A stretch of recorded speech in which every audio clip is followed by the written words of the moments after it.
May mga desisyon sa buhay natin na kahit nakakatakot, kailangan nating subukan. Minsan kasi, may mga pagkakataong kailangan mong pumili. Isang desisyong pwedeng bumago sa buhay mo. Isang desisyong kahit mahirap, pero susubukan mo.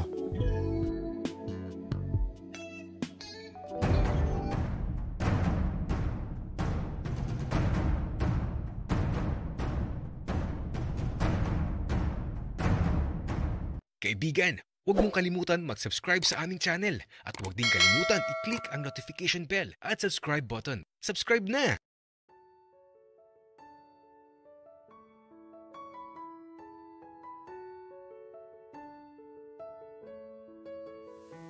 Gusto ko talaga ng lollipop. Pero, yung di nauubos. At saka, ewan ko ba kung ano na tong nararamdaman ko. Masaya na nakakatakot. Kasi naman, kakaiba tumingin si Daddy. Parang kakainin ako ng buhay. Uy, Arturo. Lollipop talaga. Ano ka, bata? Bakit Benji? Bata pa naman ako . Okay. Di mag-lollipop ka, Arturo. Basta ako, ice cream ang gusto ko. Hoy, kayong dalawa. Pareho lang kayong bata. Tsaka kumain kayo ng madami. Magpakabusog kayo. Papa, masarap ka palang magluto. Dapat magluto ka na lang palagi. Naumay na kasi talaga ako sa mga delata. Wika ni Benji sa papa niya. Sige anak, pero tuturuan kita. Para kapag marunong ka na ikaw na magluluto. Papa, gusto ko yan. At kapag marunong na ako magluto, baka mag-asawa na talaga ako. Anak, mag-aral ka muna bago ka mag-asawa. Baka mamaya maging binatang ama ka din kagaya ko. Papa, okay nga yun . Anak, umayos ka nga. Baka ikipaluin ko. At saka kayo na bumili ng ice cream at lollipop mamaya. Sige po, Papa. Wika naman ni Benji. Ako naman, eto. Kalmado lang na kumakain.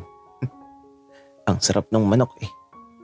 Matamis, na may alat, tapos medyo maanghang. Ang sarap naman magluto ni Daddy ko. Kasing sarap niya din. Kaya eto, ang dami ko talagang kinain. At inaasikaso ako ni Daddy David. Kulang na lang subuan ako. Kaya naman, nang makakain kami, iniwan na muna namin saglit si Daddy David ko. Paglabas namin ni Benji, eto, nagtungo na kami kaagad sa bilihan ng lollipop at ice cream. Kaya lang, maglalakad pa talaga kami. Pero, okay lang. Masaya namang maglakad . Arturo, alam mo, may napapansin ako kay Papa. Lagi siya nakangiti. Hindi naman siya ganyan nung mga nakaraang araw. Bakit Benji? Ano bang nasa isip mo? Arturo, malakas ang kutob ko na may jowa si Papa. Kasi nahalata ako sa mga ngiti niya na may nagpapasaya sa kanya. Talaga ba, Benji? Paano kung meron? Anong gagawin mo? Aba, syempre. Gusto kong makilala. at papahirapan ko. Alo? Bakit mo naman papahirapan, Benji? Siyempre, gusto ko lang na maging masaya si Papa. At ayaw kong lokohin lang siya. At kung lolokohin man siya, naku, ililibing ko siya ng buhay kung sino man siya. Nakakatakot ka naman, Benji. Wika ako. Kasi naman, baka ilibing ako ng buhay ni Benji. Pero, baka ako ang tinutukoy niya. Si Daddy David kasi, ang cute niya. Laging nakangiti. Tapos, laging nagpapahawak ng titi. Ay naku, mahal ko na siya. Pero, paano kapag nalaman ni Benji na ako ang dahilan ng matatamis na ngiti ng papa niya? Magagalit kaya siya? Baka mamaya, isumpa niya ako. Itatago ko na lang siguro muna sa kanyang totoo. Kasi baka magbago bigla si Benji kapag nalaman niya na ako yun. Baka pagbawalan na niya ako na pumunta sa kanila. Arturo, uy, bakit parang ang lalim ng iniisip mo? May problema ka ba? Wala naman, Benji. Tsaka, anong flavor ng ice cream ang kakainin natin? Arturo, gusto ko ng chocolate. Ikaw ba? Ano gusto mo? Kahit ano sa akin, Benji. Di naman ako mapili sa flavor. Kaya ito, bumili na kami kaagad. At syempre, bumili din kami ng lollipop. At habang naglalakad pa uwi, ito, napatigil pa kami. Kasi naman, may nagsasabunutan na dalawang babae. Alo, bakit sila nag-aaway? Teka nga, manood muna tayo, Benji. Alay mo, may mahubaran ng damit. Hoy, Arturo, ang sama mo.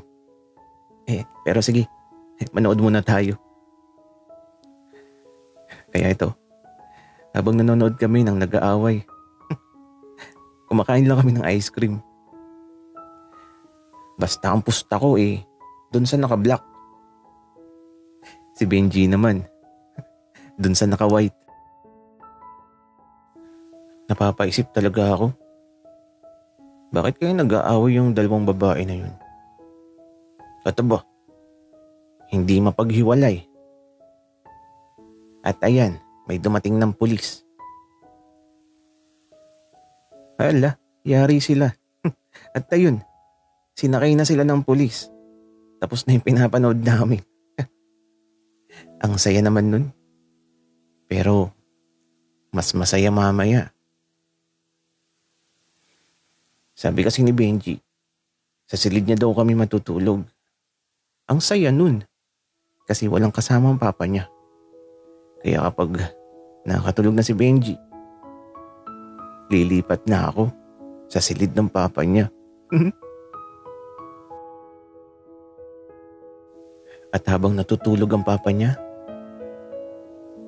gagapangin ko talaga. Kasi andun yung lollipop na gusto ko. Wala nang atrasan to. Lalaban na ako. Humanda ka na, Daddy David. Kasi siguradong magdidilig ka ng uhaw na halaman. Mamayang gabi.